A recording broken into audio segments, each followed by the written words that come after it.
There is a Republican civil war erupting. There is a Republican civil war going off-ski right now. So, Dan Crenshaw is a congressman who has been trying to make his way into the spotlight. He's been on Joe Rogan's podcast a few times. He tries to shitpost online, and he's just not popping off that much. He's not. And if I'm being ruthlessly honest here, his personality's not that great. He's not that charismatic. And, I mean, his arguments are abysmal. I watched one of the Rogan podcasts he was on. And he's just a doctrinaire, down-the-line, right-wing policy guy. He's Ben Shapiro with an eye patch. Former veteran, I think, lost his eye in war or something. Just totally uninteresting and stale to me. He is. I'm just being honest with you guys. So, but he was at this event. I guess he's trying to help out other congressional candidates, Republican congressional candidates. And he was asked some question, and he goes off here. He erupts. He, in no uncertain terms, is condemning the likes of Marjorie Taylor Greene and Matt Gaetz and Jim Jordan and Paul Gosar. He's calling them grifters, and he's calling them performance artists. Watch this. There's actually other veterans in Morgan's race. There's other front runners. But why support these two? Well, because I've been in Congress for almost 3 years now. There's two types of members of Congress. There's performance artists, and there's legislators. Now, the performance artists are the ones that get all the attention. They're the ones you think are more conservative because they know how to say slogans real well. They know how to recite the lines that they know that our voters want to hear. Let me tell you guys something. In the first 2 years of Trump's presidency, when Republicans were in control, when every single time we were voting on Donald Trump's agenda, who do you think was at the top of that list voting with Trump, and who do you think was at the bottom? A lot of names you would recognize were at the bottom of that list. A lot of names you would recognize are at the top of that list. Number two is probably going to make you cringe a little bit. It's Adam Kinzinger. Voted with Trump almost 99%. He was number two. You know who's at the bottom? Everybody in the Freedom Caucus. All of them. What you hear so often is not true. It's not true. We have grifters in our midst. Not here, not like in this room, that's not what I mean. I mean in the conservative movement. Lie after lie after lie, because they know something psychologically about the conservative heart. We're worried about what people are going to do to us, what they're going to infringe upon us. Damn. Shots fired. So let me break this down a little bit. Is he correct? Is he correct that, look, Marjorie Taylor Greene, Lauren Boebert, Jim Jordan, Matt Gaetz, these people are just grifters? The Freedom Caucus, that used to be the Tea Party Caucus. They changed their name to the Freedom Caucus. Are they just quote-unquote grifters? Look, I don't know. First of all, you have to evaluate on case-by-case basis. You can't just say everybody in the Freedom Caucus is a grifter. I'm sure there are plenty of people in there who are true Kool-Aid drinkers and they really believe it, everything they're saying. So I don't know. You would have to evaluate each one on a case-by-case basis, but what I will say is your default assumption should be they're not until proven otherwise. Your default assumption should be, look, they believe what they're saying and they believe what they're doing. So that is my default assumption. Now, I wouldn't be surprised in the slightest if evidence emerges that Marjorie Taylor Greene or Lauren Boebert specifically, if they are grifters, because clearly they care a lot about the spotlight, they care a lot about the PR, they care a lot about the marketing, they care a lot about appearing the most Trumpy. But listen, so does Dan Crenshaw, So is he a grifter? Dan, are you a grifter? Serious question.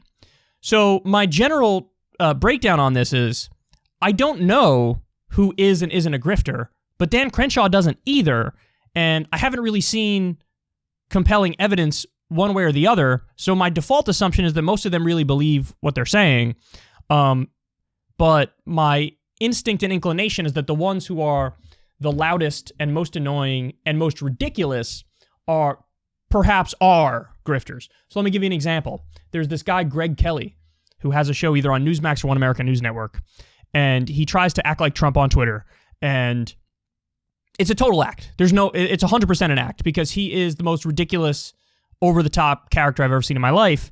And I find it almost inconceivable that any human being can really act that way in that sort of a position.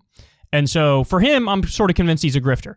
I've heard stories from behind the scenes, people who are in media that talk about Sean Hannity, where Sean Hannity goes up to MSNBC hosts at whatever cocktail events, and he's like, yeah, we're all friends. It's all just part of the game, right? So Hannity, it's fair to say, he's a grifter. He's playing a role. He's an actor.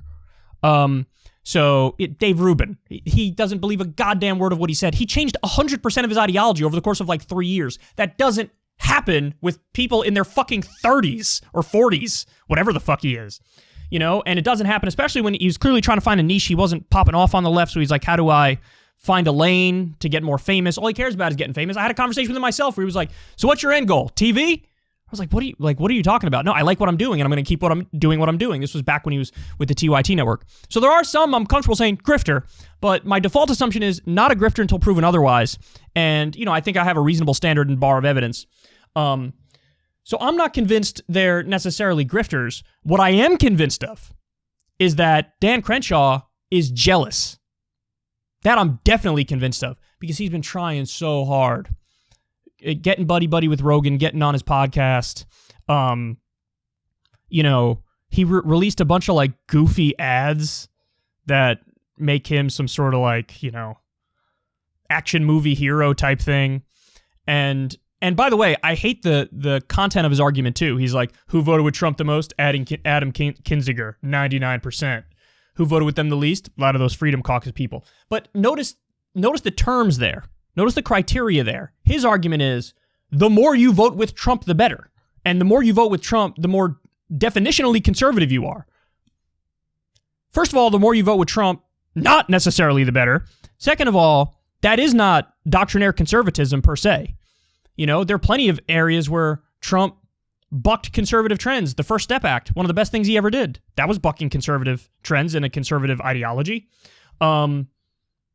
Axing TPP. Now, he slipped a lot of the provisions of TPP into the new NAFTA, but axing TPP in and of itself was not a conservative idea.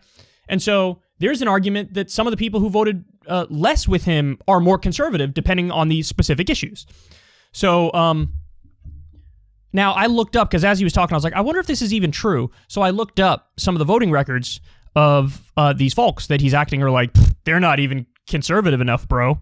So Jim Jordan, I think he's the head of the Freedom Caucus. What is his career voting record and how it aligns with Trump? 88.7%. 88.7. That's still very Trumpy. In the 117th Congress, 100% voted with Trump. In the 116th Congress, 92.1% voted with Trump. Let's give another example. Matt Gaetz. Matt Gaetz' career, how much he voted with Trump? 85%.